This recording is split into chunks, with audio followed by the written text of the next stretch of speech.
Okay, so I have a story time today, even though I know it's not the video that everybody's waiting for with the duct tape. I can't really get to that right now because there's a couple more things that I have to buy, and I'm literally completely broke to the point where, like, I'm about to have no car.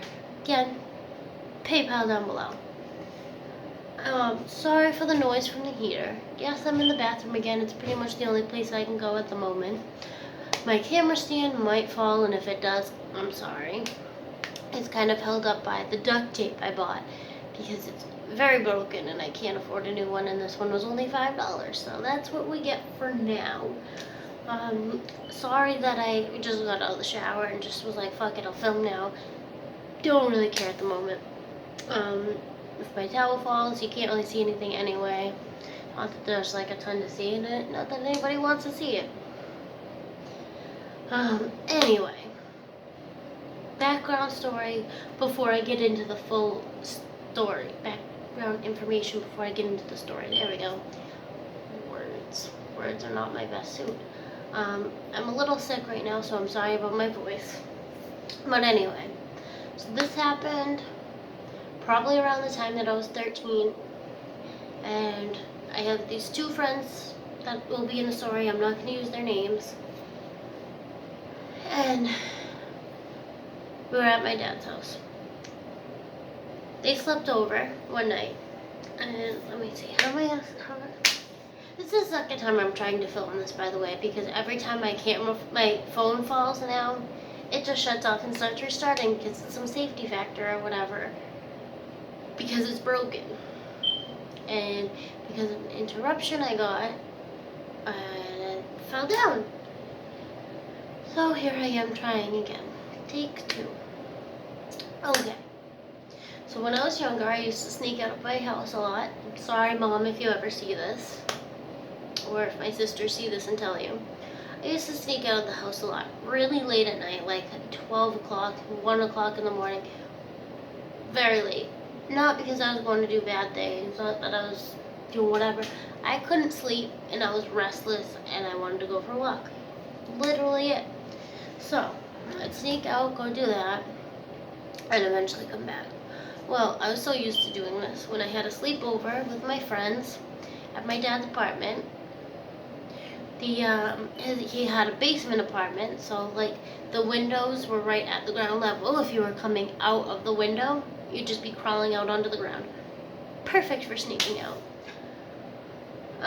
So, we're up all night giggling and laughing like girls do at sleepovers, playing around, couldn't sleep, whatever.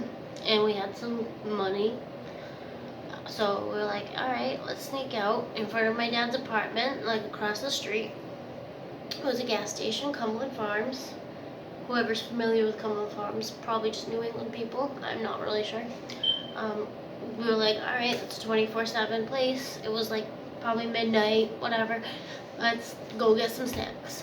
So we leave, we go get snacks, we're all laughing and playing.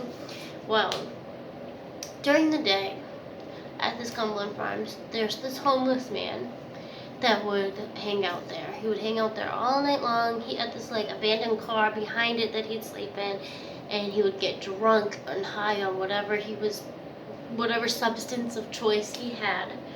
And he insisted that he owned that Cumberland Farms. He was the owner, and this is my place. Yeah, he would tell people all these stories about him owning the Cumberland Farms. And it was just kind of funny during the day because he wouldn't really do anything. He would just, that was his, he owned it, whatever. Well, at midnight, when he was completely fucked up on whatever he was on that night, we got our snacks. We were on our way back from Cumberland Farms, and there he is. We'll call him Joe because I don't remember his actual name. Sees us behind the Cumberland Farms. Insists that that's his home, that's his place, he owns that business. Has a glass vodka bottle, smashes it in half, and starts chasing us with the bottle. threatening to kill us, get the fuck off my property, all this, blah, blah, blah, chasing us. And we're just like these 13-year-old girls who we go running with our snacks, screaming. Like, yeah, nobody hears us screaming. Oh, yeah, no, we're good. Sneak back in the window that we left open. Probably not the smartest thing on our part, but we wanted to make sure we can get back in. And we get in, and we're freaking out. We're like, oh my god, don't let my dad hear us. And we gotta be quiet, and oh my god, lock the window. And we're freaking out, and obviously we're being loud as fuck. But we think we're being quiet at the time. But we're really being loud as fuck. So obviously my dad heard and like told me the next day when they left, like, I know everything that fucking happened. Like, I'm not stupid, I wasn't sleeping either. And I was like, oh fuck. So I told him like the full story or whatever.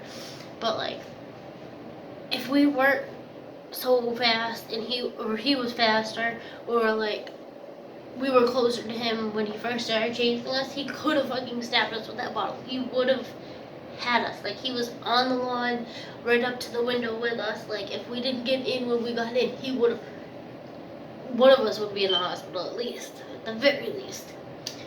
But he was out for blood. He wanted to kill us. We were on his property. He owned that place. We had nothing to do there. We had no business being there in his fucked up little drug-induced mind. During the day, sweet old hopeless man. During like midnight, fucking gonna kill you. Needless to say, we all survived. Mini heart attacks, but we all survived. None of us really talk anymore. 13 years later, unfortunately. But we were friends for a really long time after that, like through most of high school and all that. Not that that's super important to the story. But hey, I almost got killed by a homeless man. And if I did, I wouldn't be sitting here right now. And I almost got my friends killed by a homeless man. So, sorry guys if you see this. But anyway, again, sorry for my appearance this evening. I look like garbage. I sound like garbage. I'm kind of sick. Other than the duct tape video, please, please, please give me more content ideas. Because I'm always trying to come up with things and think of things. Not that I always have time to sit down and like have a 10-minute conversation with you guys. But I'm also going to try to get back on You Now if anybody's interested in chatting with me there. I'm going to link my PayPal and my Instagram down there. If I get back on You Now, I'll link that in the description below too. But give me some ideas while you're waiting for the duct tape video. If anybody's interested in some haunted stories, I have plenty of those.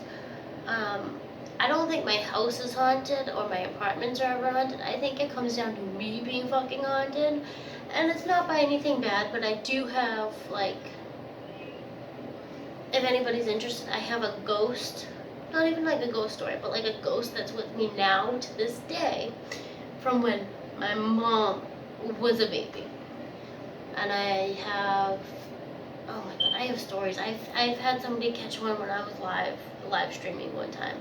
Like a little blonde ghost, like white thing walked behind me and I was freaking out. And I have a weird little fucking closet in my like ceiling of my room that I don't know why it's there, but it's like they cut a cross on it.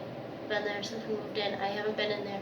But if anybody's interested in any ghost stories, haunted happenings, other weird stories of my life, of weird shit that's happened, I'm up for story times all the time. If you want a little tour where we can check out that creepy ass room in my attic ceiling thing, sure. If anybody's interested in me maybe starting a Patreon, I don't know what I would do on it, but that seems like the YouTuber thing to do.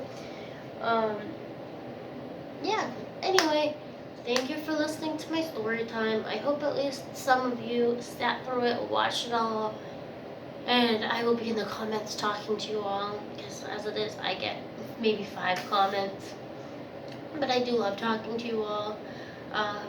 I really do like talking in the comments, but I'll be on Instagram too, so you feel free to follow me there and check out my posts and more up-to-date life happenings as I go. Maybe one day I'll get a better phone with a better camera or an actual camera. Christmas is coming. You can send me $1. I'm just joking though. Anyway, sorry for the noise in the background. I'm gonna try to upload once a week at least. That's gonna be my New Year's goal as I go on, because I do enjoy doing this, and I think it's helping me become a more open person with the world in general. Okay, enough with me ranting. I'm gonna go put pajamas on and lay down. Goodbye.